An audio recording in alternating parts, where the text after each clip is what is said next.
குலதெய்வம் ஸ்ரீ மாரியம்மனின் அருளாசியோடு நான் உங்கள் ஜோதிடர் ஸ்ரீமதி கவிதா சக்திவேல், திருப்பூர் மாவட்டம். இன்றைய தகவல் மண் தோஷம் நீங்க வழிபாடு. வீடு கட்டுவதில் தடை தாமதங்கள் உள்ளதா? இடம் விற்பனை செய்வதில் தடைகள் உள்ளதா? அல்லது வீடு கட்டும் பணி பாதியில் நிற்கிறதா? இவ்வாறு இருப்பதை மண் தோஷம் என்கிறோம்.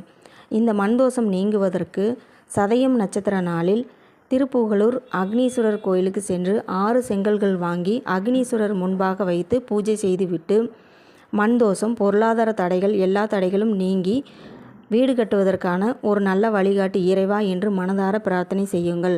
அதன் பின்பு 3 செங்கல்களை கோவிலுக்கு கொடுத்துவிட்டு 3 செங்கல்களை வீடு கட்டும் இடத்தில் அல்லது உங்கள் வீட்டில் பூஜை அறையில் வைத்து பூஜை செய்ய வேண்டும். 90 நாட்கள் இவ்வாறு செய்ய வேண்டும். மண் தோஷம் நீங்கி நீங்கள் வேண்டிய பிரார்த்தனைகள் அனைத்தும் நிறைவேறும். தடைகள் நீங்கி நீங்கள் வீடு கட்டும்போது அந்த 3 செங்கல்களை வடகிழக்கு ஈசான்ய மூலையில் ஒன்றும், நிலவாசலில் ஒன்றும், பூஜை அறையில் ஒன்றுமாக வைத்து வீடு கட்டி கிரகப்பிரவேசம் செய்யலாம். மண் தோஷம் நீங்கி புதிதாக நீங்கள் வீடு கட்டுவதற்கு அந்த எல்லாம் வல்ல அக்னீஸ்வரரை வேண்டிக் கொண்டு அவரது அருளை பெறுவோமாக. வாழ்க வளமுடன். நன்றி, வணக்கம்.